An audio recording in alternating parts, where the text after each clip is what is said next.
Նախ այս մեկը նվիրում եմ քեզ։ Անչափ շնորհակալ եմ, վստահ եմ, իսկ օգնի եթերային խոսքս բարելավել։ Այս ոդքասթն էլ շատ սիրել եմ դեռ։ Շնորհակալ եմ շատ։ Մի օր միտք ծագեց, որ արդեն ժամանակն է հոլովակ նկարել։ Հայկական TikTok-ը օրինակ ինձ համար չարիք է։ Եթե օրինակ հնարավորություն ուներ հանրաքվեի միջոցով վերացնել TikTok-ը, ես հաստատ կողմ կքվեարկեի։ Իսկ դու Ես չէ, սա էլ է զենք։ Այլ հարցը թե դու ինչպես ես գործածում այդ զենքը։ եթերի մարդիկ այդ իդեալականին մոտ մարդիկ են, հանրային կերպարները։ Ինչպես է փոփոխվել մեր օրերում։ Ինձ շատ դուր է գալիս լրագրողական այսօրվա գործելավոճը։ Պիտի ձև անես մի քիչ, որ հետո գաս բնականon վիճակի։ Այս տրենդային բառերը զանգում ես, ասում եմ busy եմ։ Դրանք Եթե դու խոսում ես հայերեն, ուրեմն բարի եղիր հայերեն բառեր գործածել։ լատինատար եւ ռուսերեն տառերով հայերեն նամակագրությունները արդյոք նպաստում են հայկական մտածողության աղճատմանը։ Երբ գրում են նամակները կիրիլյան կամ լատինատար, հա։ Բարև ձեզ Հրաչյանը, գրել էին բարև ձեզ Հրաչյան, բայց հայատար։ Հայատար Ստեփանշար մարդիկ չունեն։ Սա խորքային խնդիր է ինքնությունը զգալու։ Այո, երբեմն մշակույթը պետք է ստիպել մարդուն։ Իմ մորաքրոջ ընտանիքը ապրում է Մոսկվայում եւ մորաքրոջս տղան գրում է ռուսերեն տառերով եւ երբ ես ասել էի գրիր հայերեն, ուղղակի սկսեց ինձ աուդիոներ ուղարկել։ Հաջորդի պատասխանում եմ ձայնայինով, գրեք հայատար, հակառակ պարագայում պարզապես չեմ լսելու ձեր ձայնայինները կամ չեմ արձագանքելու ձեր նամակներին։ Ինքը մտածում է, հա դե ես մեկը հայերեն խոսում եմ, բայց իրենք մշակույթի կրողը այլևս չեն։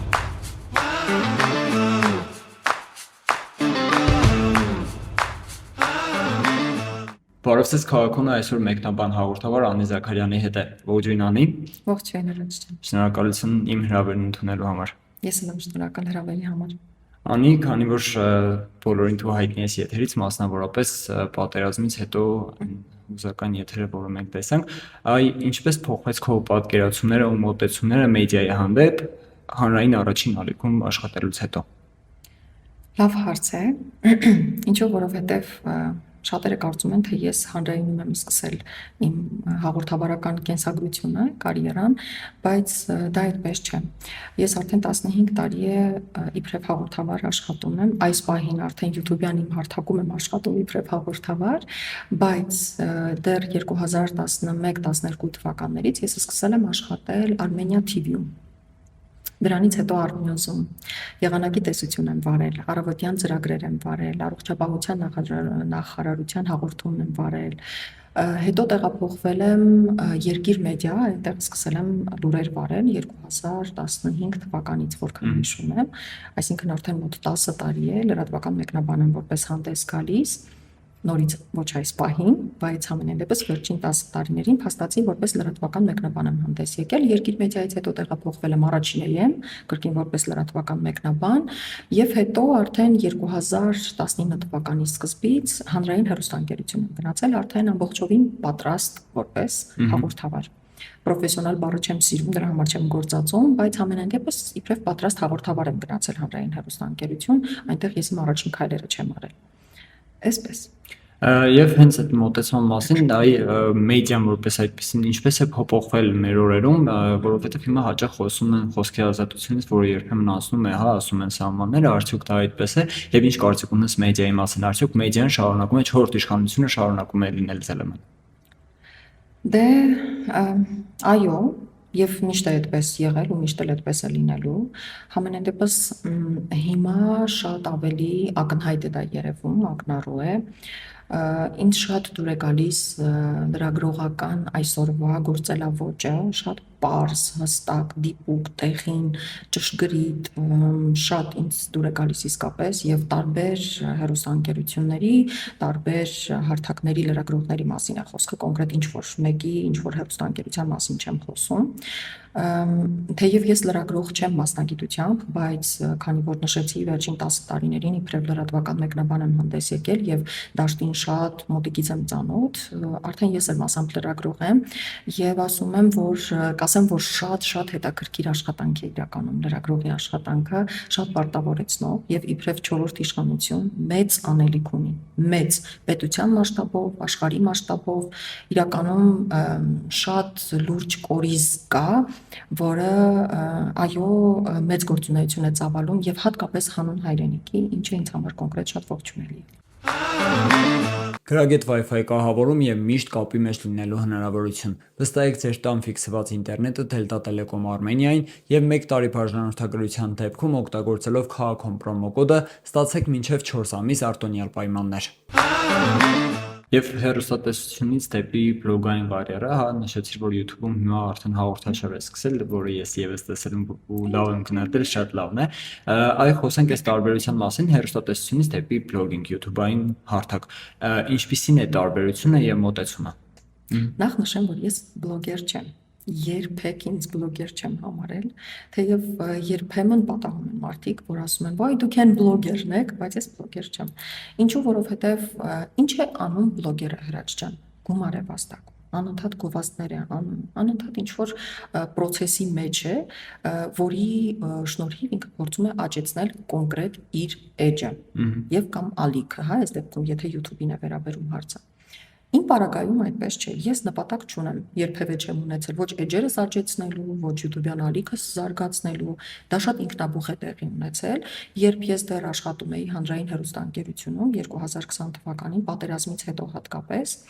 մի ներքին, այսպես ինչ-որ բան կար ինձ անհանգստացնող, որ պիտի ավելի կարևոր գործ անեմ ես, քան լրատվական մեկնաբան լինելն է։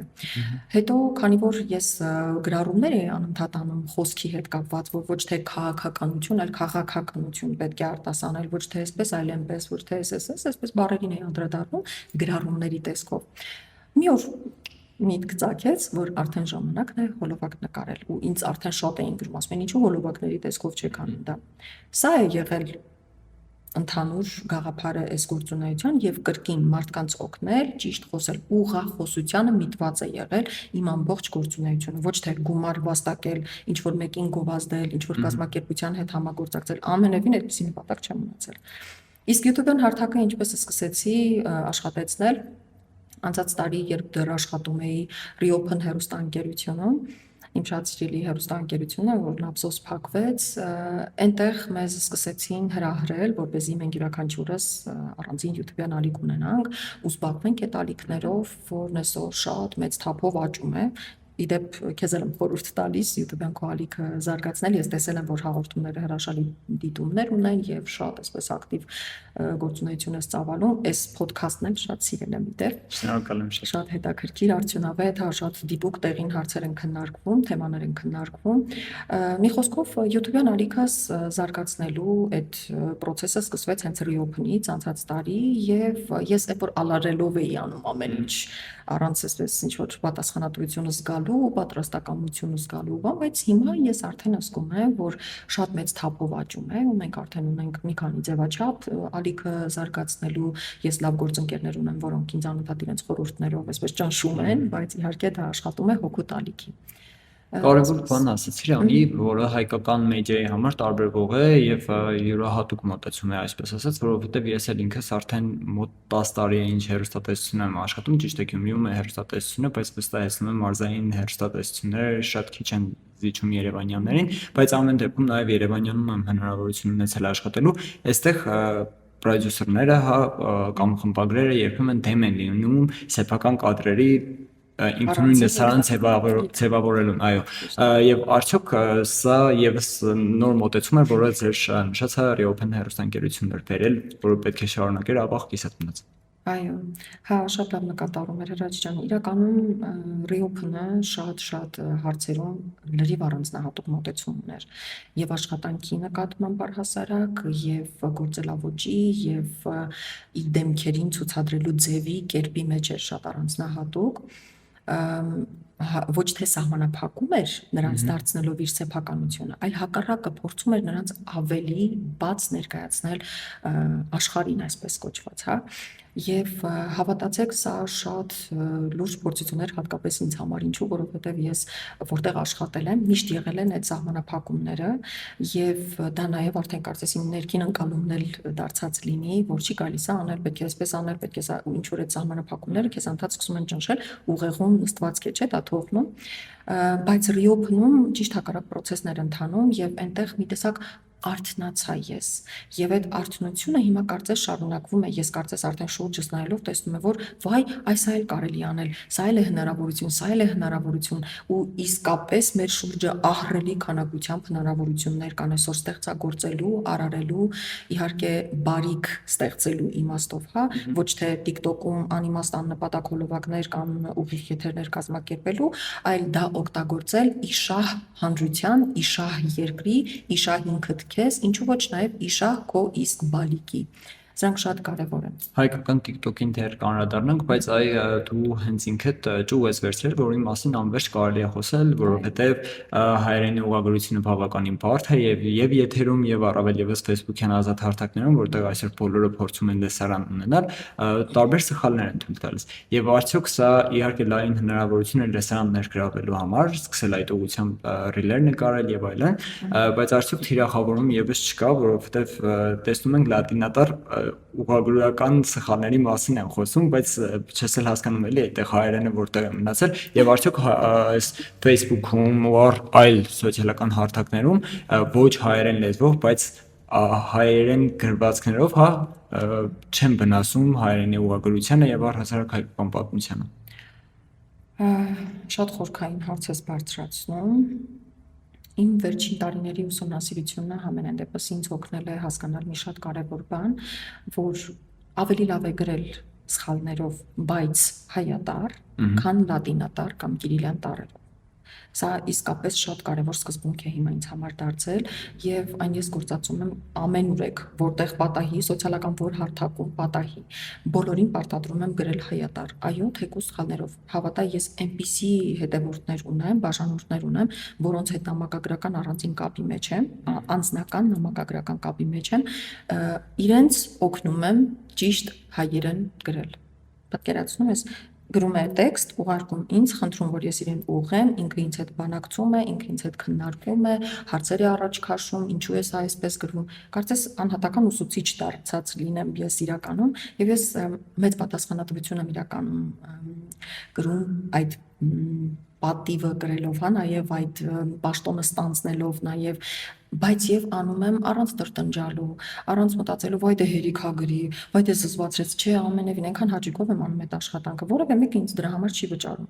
Այդ նույն բլոգերական աշխատանքը, որ ասում են, որ մարդիկ գովազդ են անում, գումար են ստանում, ես էդ էլ չեմ անում։ Եթե նկատես, ես իմ որևէ հարթակում գովազդներ այդպեսին չունեմ, առանձնապես, այո, կազմակերպություններ կան, մեծ լուրջ կազմակերպություններ, որոնց հետ ես համագործակցել եմ եւ այո, շարունակելու եմ համագործակցել, այդ թվում նաեւ նախարարությունների հետ, բայց ես չեմ պատրաստվում գովազդային հարթակ դարձնել իմ էջերը կամ իմ YouTube-յան ալիքը։ Սա էլ է կարևոր սկզբունք, որպեսզի մարդիկ տեսնեն ու հավատան ու վստահեն, որ դու իսկապես կոնկրետ նպատակով ես անում այդ ամեն ինչը, ոչ թե անում ես, որ էջերդ զարգացնես, հետո գումար աշխատես, ոչ, դա չի միտումը։ Ես գումար աշխատում եմ, ես անհատական աշակերտներ ունեմ, ես հիմա դպրոց եմ ուզում բացել, իմ գրքերն են վաճառվում, այսինքն ես գումար աշխատելու խնդիր չունեմ։ Այ կոնկրետ լատինատար եւ ռուսերեն տառերով հայերեն նամակագրությունները, մեկնաբանությունները արդյոք նպաստում են հայկական մտածողության աղճատմանը, հա, վնասում են այդ ամեն ինչին։ Որովհետեւ ես օրինակ եմ տեսել, անկեղծ եմ ասում, սա սարկազմ չէ, չնայած մի անգամ մեջով դա գրել է եւ ցավոք դա տեղի ունեցավ, դե մենք էլ Գյումրիում լուսաբանում ենք տարբեր խնդիրներ եւ գրել էին, որ այսինչ թաղամասում փողոք կար ասֆալտապատման հետ կապված, բարև ձեզ Հրաչ ջանը, գրել էին բարև ձեզ Հրաչ ջան, բայց հայատար։ Ես դա իրականում մեջում գրել էի, բայց անունը փոխված բնականաբար, որպեսզի այդ մարդը չթիրախավորվեր, բայց սա ցավոք իրականություն է։ Ինչպիսին է մոտեցումը եւ ինչպես պետք է լինի թեկուզ հանրային դեմքերի լսարան ունեցող մարդկանց կողմից մոտեցումը, որպեսզի այս ամեն ինչը կանխվի։ Այնպիսի հանրային դեմքերի ստորիների, պատմությունների բաժիններից այնպիսի թերություններով նկարներ են ինձ ուղարկում։ Սարսափելի է ուղղակի, անուններ չեմ ուզում հնչեցնել, բայց վախենալու է այս ամենը։ Ինչու, որովհետև ես միշտ ասում եմ, որ հայերենը մենք ենք։ Ես իբրև հայ, ներսում կրելով հայերենը, դրանով եմ ամբողջանում իբրև ինքնություն կրող մարդ, հա, իբրև հայ։ Եվ սա շատ կարևոր է։ Այդ պատասխանատվություն կրելը նաև այս հարցում պիտի լինի եւ անհատական տեսանկյունից, եւ ընդհանուրի տեսանկյունից, իբրև ազգ, բայց սա լուրջ խնդիր է դարձել։ Հիմա ասեմ ինչու։ Ուրեմն ինձ երբ դրսից գրում են, օրինակ իմ գրքի հետ կապված գրում հարցնում են, թե ինչպես ձեռք բերենք գիրքը, գրքի մասին հիմա կպատմենք, որտեղ ասեմ, չգիտեմ։ Այո։ Կպատմենք։ Այս տեսակցությունն այլ է։ Ուրեմն, երբ գրում են նամակները, կիրիլյան կամ լատինատար, հա։ Առաջին բանը, որ ես գրում եմ, ինչեւ գրքի մասին տեղեկություն հաղորդելը, գրում եմ, խնդրում եմ գրեք հայատար նախ։ Գրում են հաջորդիվ հայատար, այդ նույն դեզը, նույն բարև բառը, որ եւ վ-ով են գրում, ոչ թե եւ տառով։ Եվ այսպեսի մի շարք խնդիրներ, բնականաբար պատկերացրու մարդը, եթե բարև բառը ճիշտ գրել չգիտի եւ ձեզ բառը արդեն իսկ ինչեր հետո պիտի գրի, վախենալի է պատկերացնել, համենայն դեպս գրում են։ Բայց նորից եմ ասում, ավելի լավ է գրեն այդպիսի թերություններով, բայց հայատար եւ ոչ կիրիլյան կամ լատինատար։ Հետո ես երբ արդեն սկսում եմ իրենց պատասխանել հայատար, այս մարդիկ շատ այսպես ոգևորված, վայ, ինչ լավ է, որ դուք մեզ օգնեցիք գրել հայատար, որ ստիպեցիք ստեղնաշարը ներբեռնել, հայատար ստեղնաշար մարդիկ չունեն։ Սա խորքային խնդիր է ինքնությունը զգալու։ Եվ ինչ է այստեղ կարևոր, անհատապես յուրաքանչյուր մեկին պիտի հրահրես, այո, երբեմն մշակույթը պետք է ստիպել մարդուն, պետք է հրահրես, ստիպես, որ ներբեռնի հայերեն ստեղնաշարը, որը սկսի գրել հայատար ստիպելով, այո, որովհետև դա խորքային պատասխանատվություն է մարդուն բերում, պատասխանատվության դաշտ է բերում։ Մինչ այդ ինքը մտածում է, հա դե ես մեկա հայերեն խոսում եմ, դե ես մեկա լատինատառով հայերեն գրել գիտեմ, մենք տանը հայերեն խոսում ենք, ասենք Իսպանիայում կամ Ռուսաստանում ապրող հայկական ընտանիքը, բայց իրենք մշակույթի կրողը այլևս չեն, եւ սա լուրջ խնդիր է։ Իմ մորաքրոջ ընտանիքը ապրում է Մոսկվայում եւ մորաքրոջս աղջիկը այնտեղ հաճախում է ազգային պարերի, պահպանվել է իր մոտ հայկականությունը եւ հայերեն է գրում հայատար հենց, իսկ մորաքրոջս տղան գրում է ռուսերեն տառերով եւ երբ ես ասել էի գրիր հայերեն, ուղղակի սկսեց ինձ աուդիոներ ուղարկել, ձայնայիններով սկսեց ինձ հետ խոսել եւ սա էլ քննի մյուս մասն է, որովհետեւ ոչ միայն բարեկամների, երբեմն նաեւ հենց հետևորդների հետ է լինում, քեզ հետ պատահել է, այդպես որ օրինակ սկսեն աուդիոներով սեր հետ խոսել։ Իհարկե։ Գրեթե միշտ է այդպես լինում, բայց քանի որ ես շատ լուրջ տոնով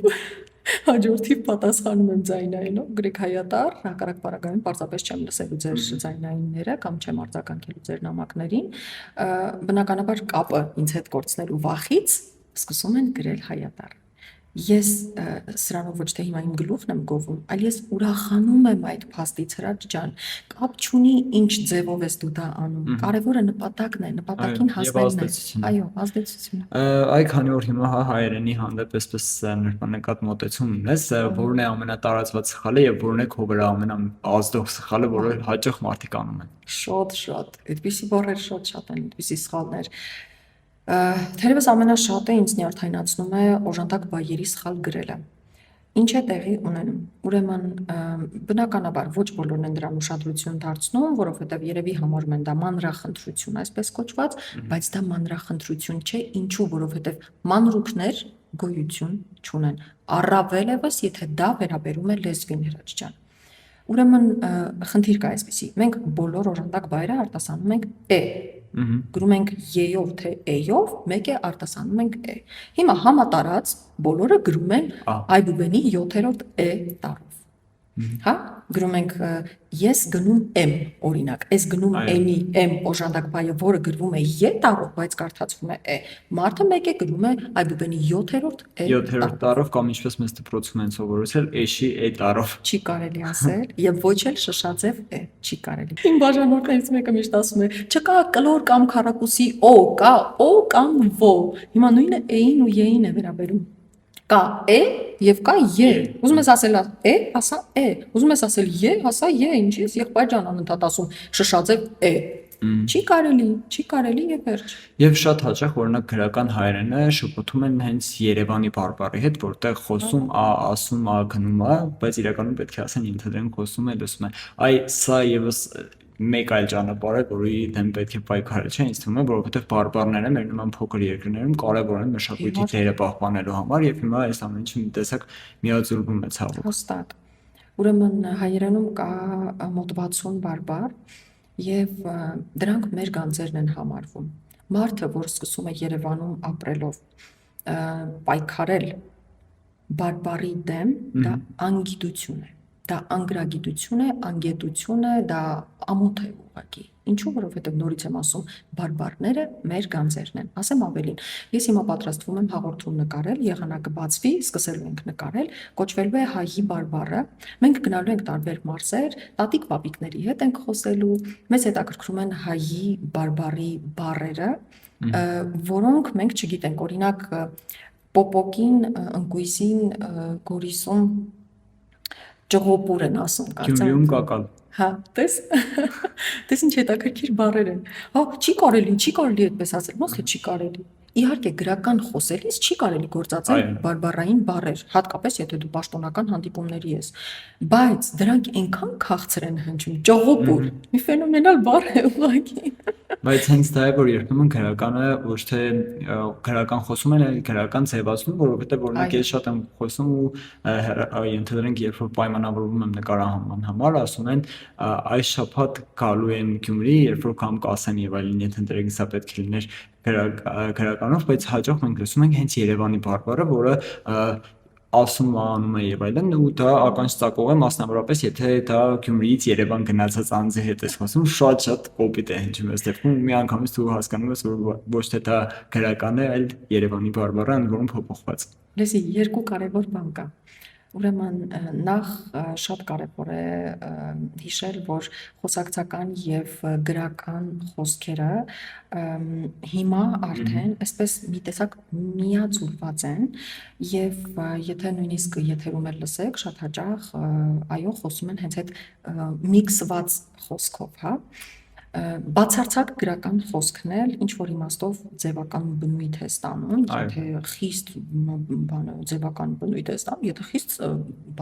գրական բառեր ես սկսում օգտագործել։ Եվ մի կարևոր բան էլ կա։ Պիտի ձև անես մի քիչ,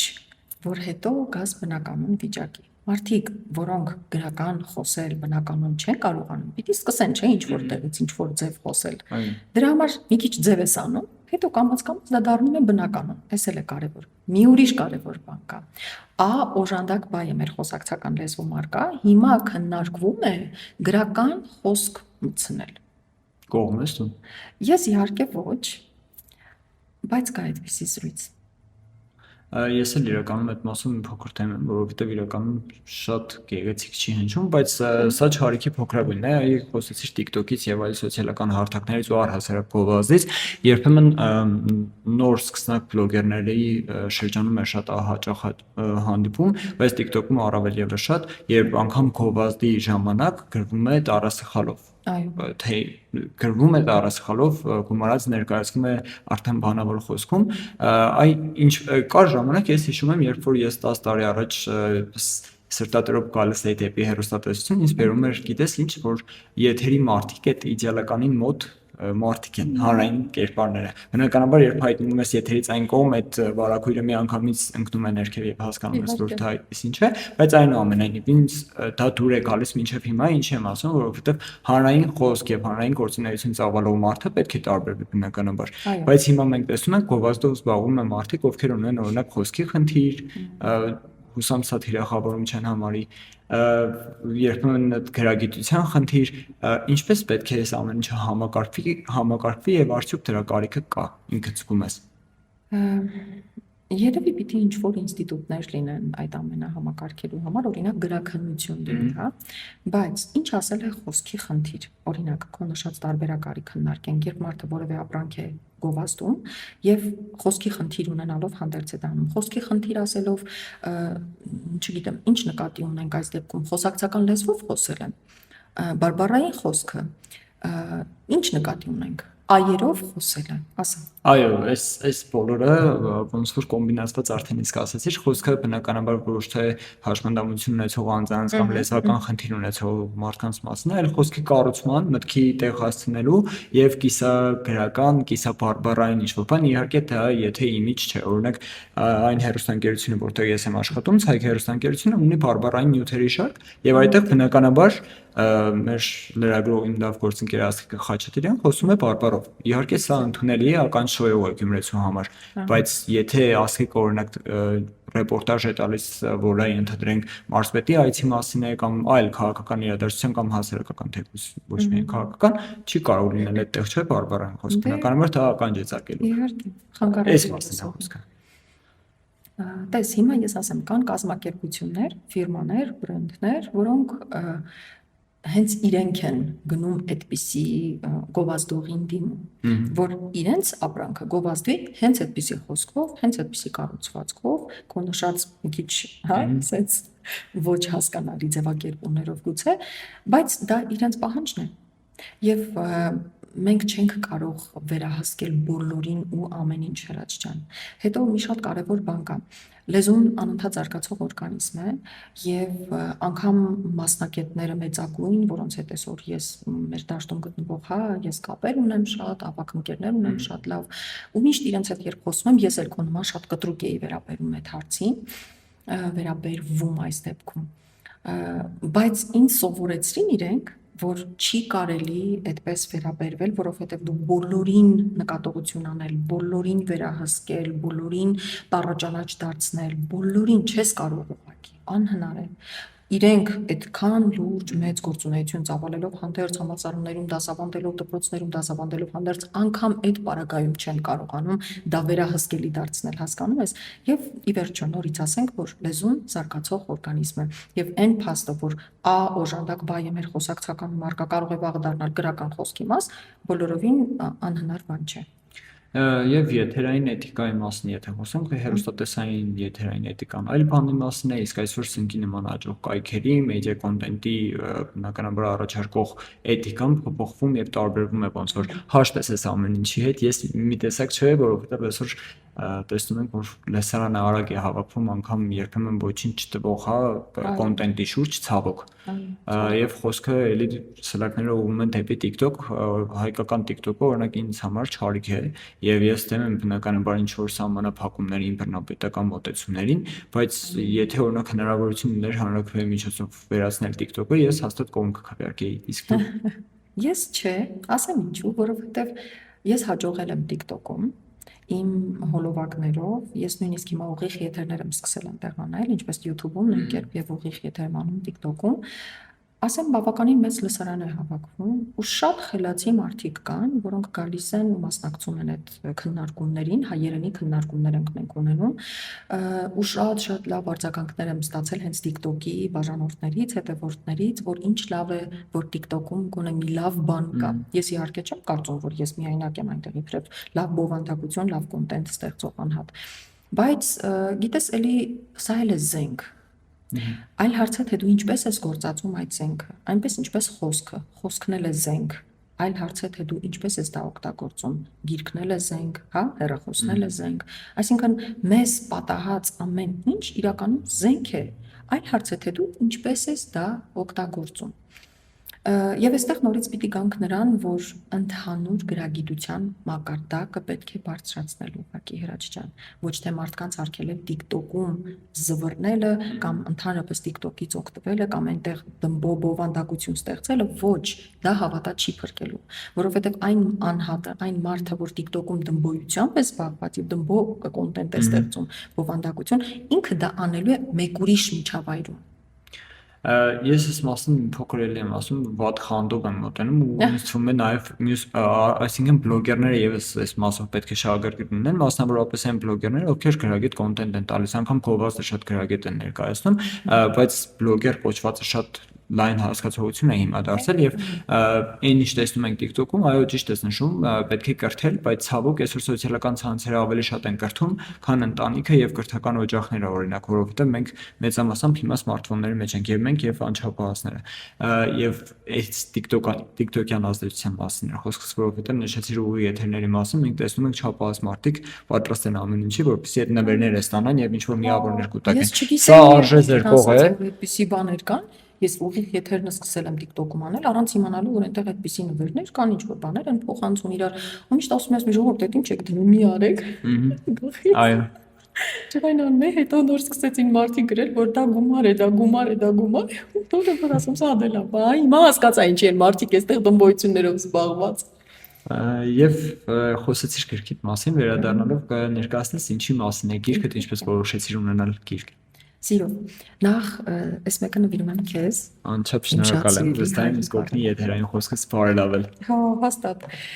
Վերջին 5 տարիներին նկարած իմ կարճ հոլովակներին հաստատ ծանոթ ես Այո, դու, այդ միանշանակ։ հոլովակների հիման վրա է այս գիրքը կազմվել, գրվել, ստեղծվել։ Ուրեմն նախ, ինչու է կոչվում հայի բառերան, որովհետև այս գրքում ներառված են մեր խոսքում առկա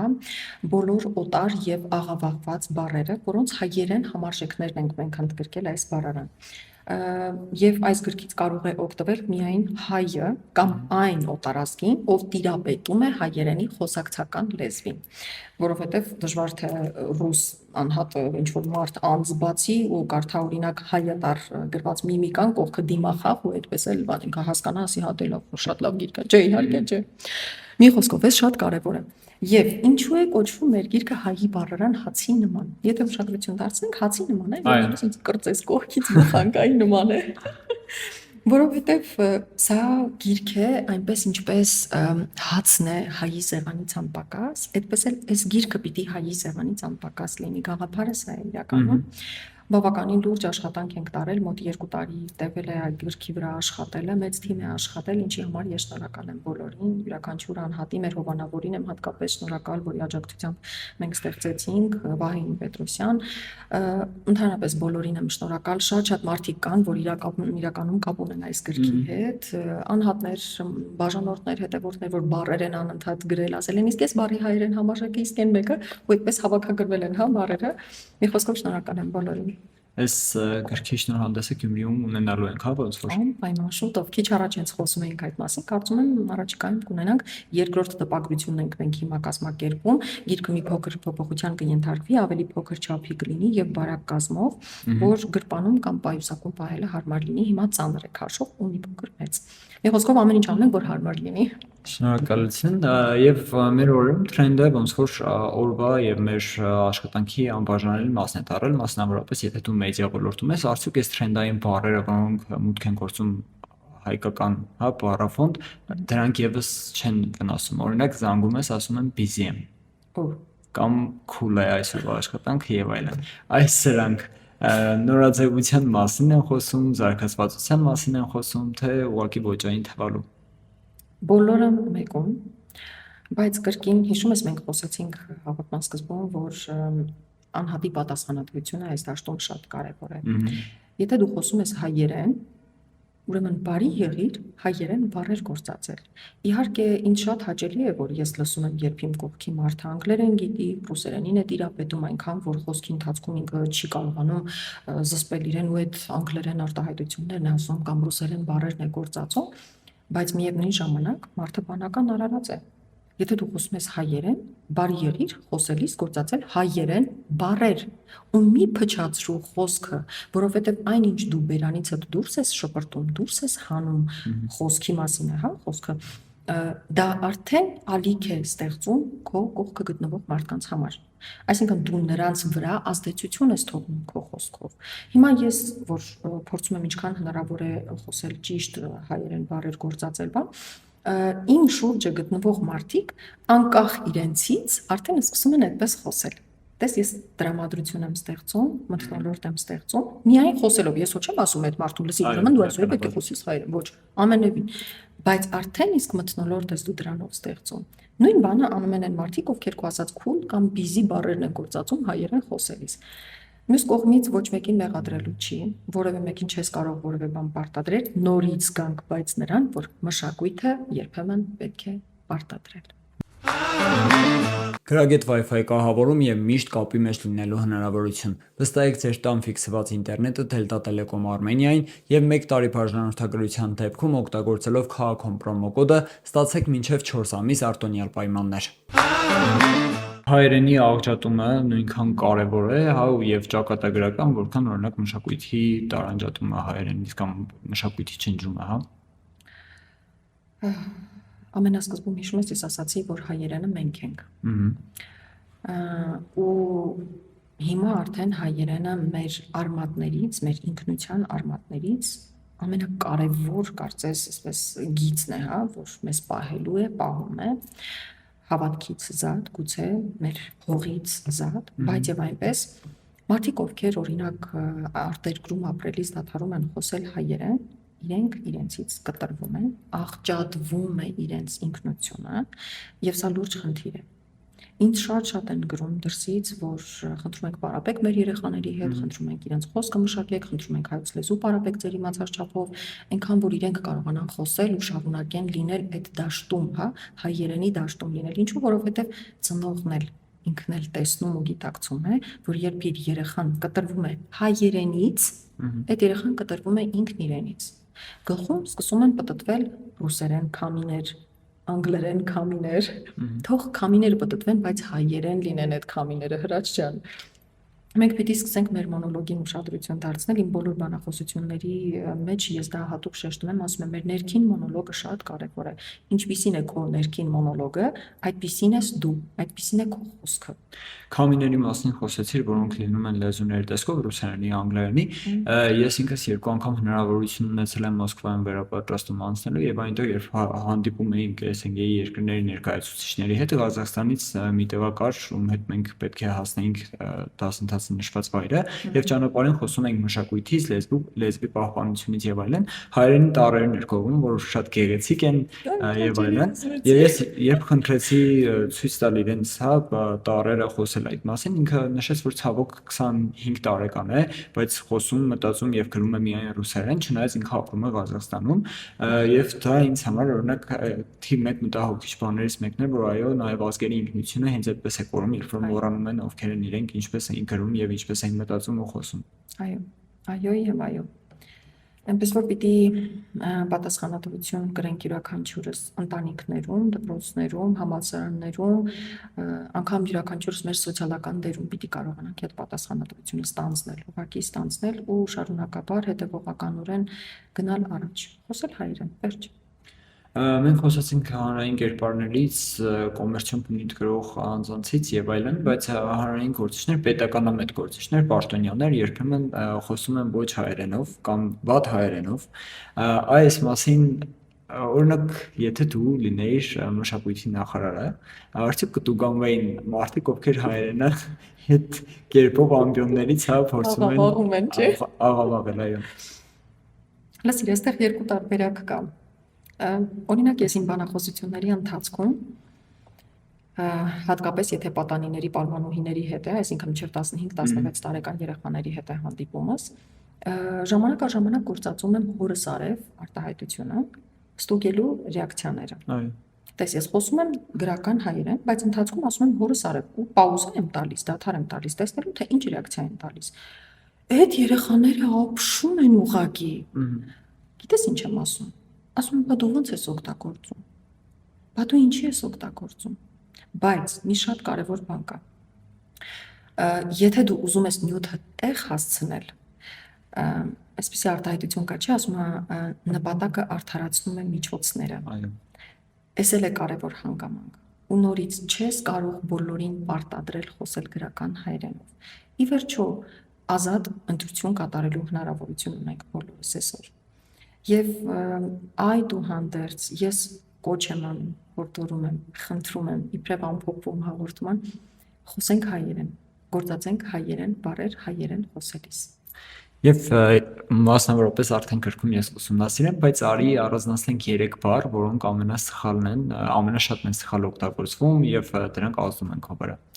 Դու տեսնում ես դա սոցցանցերում։ Ինքան շատ են այդպիսի բառերը։ Արի առանձնացնենք 3-ը։ Շատ լավ։ Վերջերս հատկապես կենտրոնացել եմ հոտնկայս բառի վրա։ Շատ միջոցառումների եմ մասնակցում ու անընդհատ նկատում եմ այն կենացածող ջաջաները միշտ ասում են ոտնկայց։ Եղբայր, ոտնկայց չի, հոտնկայս է։ Հաջորդ հուղարկավորություն։ Ոչ թե հող բառն է արմատը, այլ ուղի բառն է արմատը։ Արջևի հ հագագ է, գրափարից եկած, հա, հ ուղի արկանել, ի ուղի արկանել ձևն է, այսինքն դեպի ճանապարհ դնել, ոչ թե հող դնել։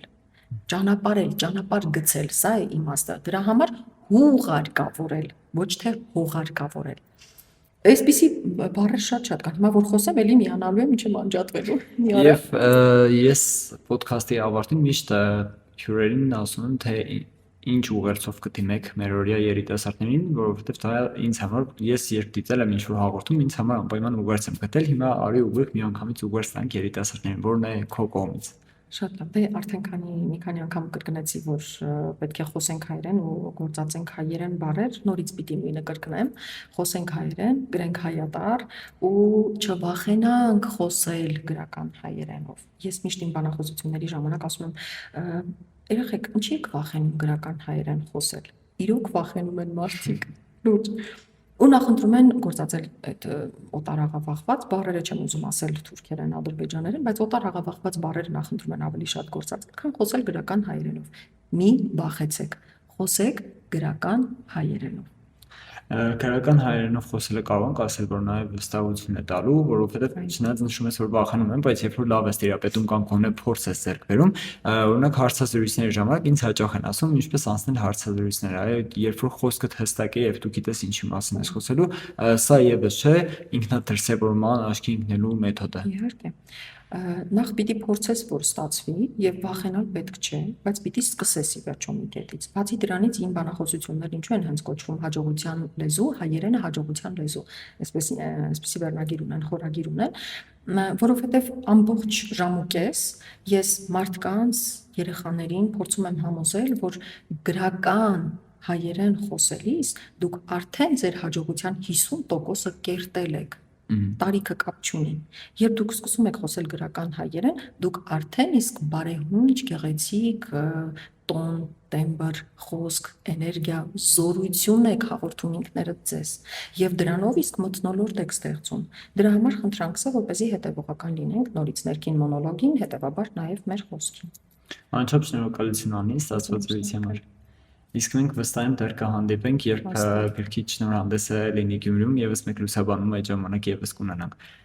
Հիշեցնեմ, որ մենք այսօր խոսում ենք հաջողության լեզվի հայերենի մասին։ Կհանդիպենք։